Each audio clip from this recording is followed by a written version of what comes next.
اسی طرح حضرت زکریا کو دیکھ لیں, سورہ مریم آپ پڑھیں, حضرت زکریا کے آپ وہ حالت دیکھنے والی ہے. اللہ کہتے ہیں کہ زکریا اکیلے میں رو اٹھا. نادا جو ہوتا ہے نا, از نادا یعنی اس نے ندا لگائی, وہ رویا اکیلے میں, اور انہوں نے دعا کی کہ اللہ میری بونز ویک ہو چکی ہیں, سورہ مریم کی آیت ہے, اور میرے بال گرے ہو چکے ہیں, اور مجھے ڈر ہے کہ میرا تو کوئی وارث ہی نہیں ہوگا, اور میری بیوی بانجھ ہو چکی ہے, تو اللہ مجھے وارث دے تاکہ وہ آگے چلائے, اس لڑی کو آگے چلائے جو نبوت کی لڑی. اور یہ ساری تو دیکھیں اللہ نے انہیں اس ایج میں دیا, فرشتوں نے آ کے بشارت دی کہ ہم تجھے ایک بیٹے یحییٰ کی بشارت دیتے ہیں, اور آج سے پہلے نام کسی کا نہیں تھا یحییٰ, یہ قرآن کی آیت ہے. تو آپ کو پتا حضرت زکریا یعنی انسان بھی کتنا عجیب ہے, پہلے دعا کی بہت زیادہ, جب دعا قبول ہو گئی تو حیرانگی شو کی حضرت زکریا نے.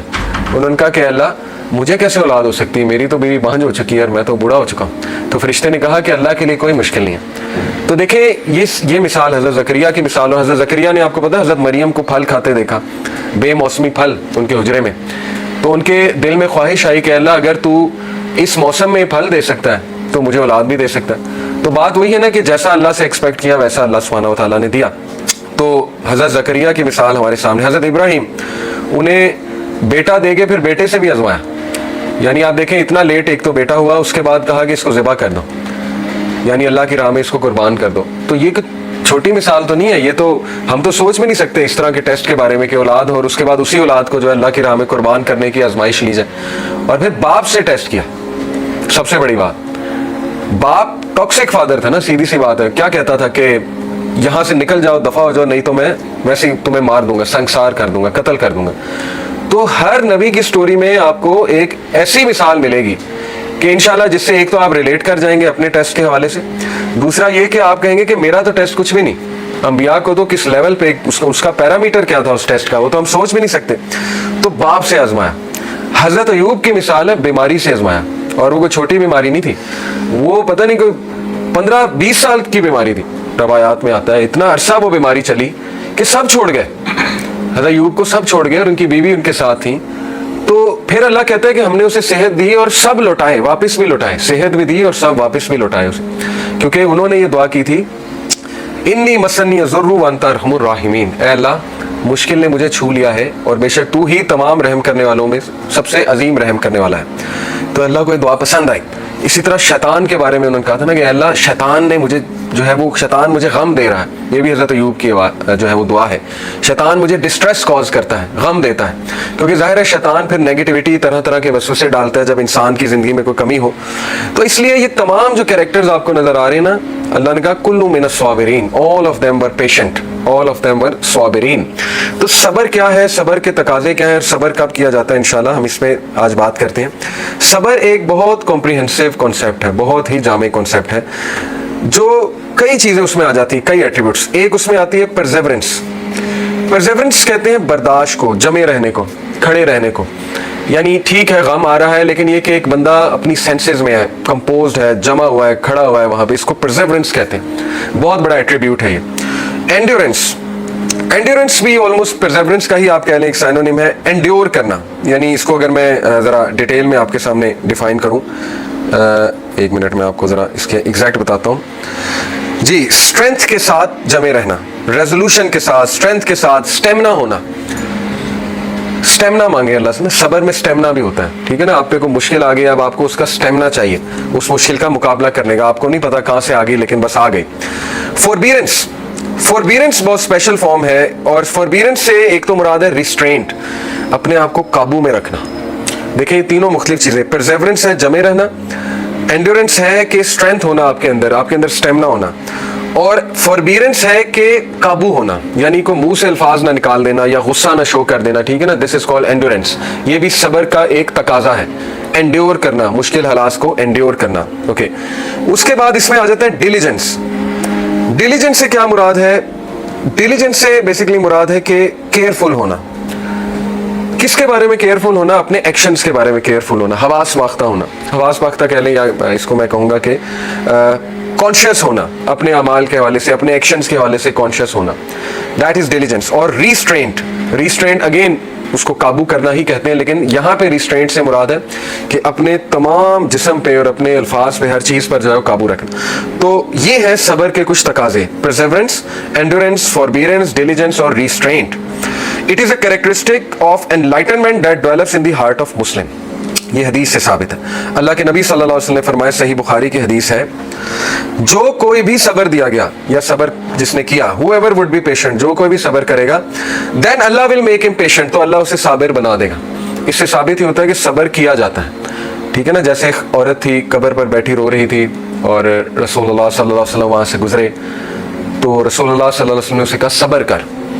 تو اس عورت نے، اس کو نہیں پتا تھا اللہ کے نبی ہیں، اس عورت نے کہا کہ تمہیں کیا پتا میرا کیا مسئلہ ہے، Allah has not tested you with this, یعنی میرا مسئلہ بہت ایکسٹریم کا ہے. اللہ کے نبی صلی اللہ علیہ وسلم خاموشی سے آگے چلے گئے. یہ بھی صبر ہے. اللہ کے نبی نے صبر شو کیا، فوربیئرنس شو کی، قابو شو کیا، کچھ نہیں کہا، آگے سے چلے گئے. اس کے بعد کچھ صحابہ نے اس بوڑھی عورت کو کہا کہ تجھے نہیں پتا یہ کون تھا، یہ اللہ کے نبی تھے. تو بوڑھی عورت بڑا شرمندہ ہوئی اور وہ اللہ کے نبی صلی اللہ علیہ وسلم کے پاس گئی اور کہا کہ مجھے معاف کر دیں، میں صبر کروں گی، مجھے نہیں پتا تھا. تو بہرحال وہ خاتون جو ہے اس نے معافی مانگی اللہ کے نبی سے اور کہا کہ میں صبر کروں گی. تو پروفٹ صلی اللہ علیہ وسلم نے کہا کہ صبر حادثے کے شروع میں ہوتا ہے. یہ بڑی گہری بات ہے. صبر حادثے کے شروع میں ہوتا ہے، یعنی جب حادثہ آیا تو بندہ انا للہ و انا الیہ راجعون کیوں کہتا ہے؟ جب بھی مسلمان کے ساتھ کوئی حادثہ ہوتا ہے، یہ وہ صبر شو کر رہا ہے کہ کوئی بات نہیں، ہم نے اللہ کی طرف ہی پلٹ کے جانا ہے نا. پھر حسبنا اللہ بھی لوگ کہتے ہیں، حسبنا اللہ و نعم الوکیل. پھر فصبر جمیل واللہ المستعان بھی لوگ کہتے ہیں. ٹھیک ہے، تو یہ الفاظ ایسے ہیں. اور الحمدللہ بھی لوگ کچھ کہتے ہیں، الحمدللہ، کیونکہ مومن کی اسٹیٹ تو یہی ہے. اللہ کے نبی نے کہا مومن کا کیا ہی حال ہے کہ جب کچھ اچھا ہو تو الحمدللہ کہتا ہے، جب کوئی حادثہ ہو جائے تب بھی الحمدللہ کہتا ہے اور اللہ سے مدد طلب کرتا ہے. تو اس لیے اللہ کے نبی نے فرمایا کہ جو کوئی بھی صبر کرے گا اللہ اسے صبر دے دے گا. صبر کرنا پڑتا ہے، صبر پریکٹس کرنے سے آتا ہے. دوسری بات، there is no gift that is better and more comprehensive than patience. کہا کہ صبر سے بڑا گفٹ اور صبر سے بہترین چیز انسان کی زندگی میں ہو ہی نہیں سکتی. تو یہ ہے حدیث صحیح البخاری کی. اسی طرح ایک اور حدیث ہے، یہ ہے صحیح مسلم کی. اللہ کے نبی صلی اللہ علیہ وسلم نے فرمایا، وَالصَّبْرُ ضِيَاءٌ، patience is illumination. Patience light ہے، پیشنس illumination ہے، پیشنس دل کا نور ہے. صبر سے انسان کے دل میں نور آتا ہے، illuminate کرتا ہے انسان کی شخصیت کو. اکارڈنگ ٹو ابن القیم، اب ہم بات کرتے ہیں کہ صبر کتنے ٹائپس کا ہوتا ہے اور صبر کے کمپوننٹس کتنے ہیں. عدۃ الصابرین ان کی ایک کتاب ہے ابن القیم کی، اس میں وہ کہتے ہیں کہ صبر جو ہے اس کے 3 کمپوننٹس ہیں، یعنی ان 3 چیزوں میں صبر کیا جاتا ہے. Number 1، patience in worshiping Allah and adhering to his commands. اللہ کی عبادت کرنے میں اور اللہ کا حکم بجا لانے میں صبر ہے. اور اس کی کئی مثالیں ابھی انشاءاللہ میں آپ کو دیتا ہوں. دیکھیں، نماز کے لیے جانا ظاہر ہے، اپنی خواہشات کو ترک کر کے صبح فجر کے لیے اٹھنا، نیند کو سیکریفائس کرنا، بہت زیادہ ایک چیز کی خواہش ہے آپ کے دل میں اور اس چیز کو اللہ کے ڈر سے چھوڑ دینا. ٹھیک ہے نا؟ یا یہ کہ آپ کا دل کہیں لگا ہوا ہے اور آپ کو پتہ لگا کہ حرام کام ہے تو اس کو چھوڑ دینا، اس کے لیے صبر چاہیے. اس کے لیے ساری چیزیں چاہیے جو میں نے اوپر کہی ہیں، جس میں پرزیورنس ہے، انڈیورنس ہے، فوربیئرنس ہے، ڈیلیجنس ہے، ریسٹرینٹ ہے. اسی لیے ہمیں اپنی نوجوان نسل کی تربیت ایسی کرنی چاہیے کہ ان میں یہ ساری چیزیں پیدا ہوں، انڈیورنس اور ڈیلیجنس وغیرہ وغیرہ. تو سب سے پہلے صبر جو ہے وہ اللہ کی عبادت اور اس کے احکامات بجا لانے میں ہے. دوسرا ٹائپ آف صبر ہے in avoiding sins and acts of disobedience. اس میں صبر ہے ڈیفینیٹلی. تیسرا جو صبر ہے وہ ہے اللہ کے تقدیر پہ صبر. اللہ نے جو فیصلے کر دیے ہیں آپ کے بارے میں، یا جو اللہ نے آپ کو نہیں دیا یا دیا ہے اور وہ آپ کو نہیں پسند آ رہا، اس کے حوالے صبر. اور کلیمٹیز کے اوپر صبر، حادثات کے اوپر صبر، کوئی بیماری، کوئی ایسی چیز جس کو آپ امیجن بھی نہیں کر سکتے تھے تو اس پہ صبر. اور یاد رکھیں صبر ہے waiting with a good attitude, not just waiting. ٹھیک ہے، waiting with a good attitude, ایک بھی جملہ شکایت کا نہ نکالنا. ریگارڈنگ دا فرسٹ ایسپیکٹ، تو اس کی ہم بات کرتے ہیں، it is to have perseverance in fulfilling the obligation of Islam such as prayer, giving, charity and fast. یہ والا صبر ہے perseverance، جمے رہنا، consistent رہنا. ٹھیک ہے، یہ اس کا تعلق اس صبر کے ساتھ ہے. یعنی ایک بندہ کنسسٹنٹلی نماز پڑھ رہا ہے، ایک بندہ کنسسٹنٹلی چیریٹی دے رہا ہے، کنسسٹنٹلی روزے رکھ رہا ہے، نو میٹر واٹ اس کی زندگی میں کیا چل رہا ہے، تو وہ اتنا نہیں دور ہو جاتا کہ وہ نماز ہی چھوڑ دے، کیونکہ نماز ایک فرض کام ہے. یا وہ اللہ کی عبادت میں لیک نہیں کر رہا، اپنے اندر صبر پیدا کر رہا ہے کہ نو میٹر واٹ میں نے اللہ کی عبادت کرنی ہے. غربت ہے، امیری ہے، فقیری ہے، جو بھی ہے، تو عبادت تو کرنی ہے اللہ کی.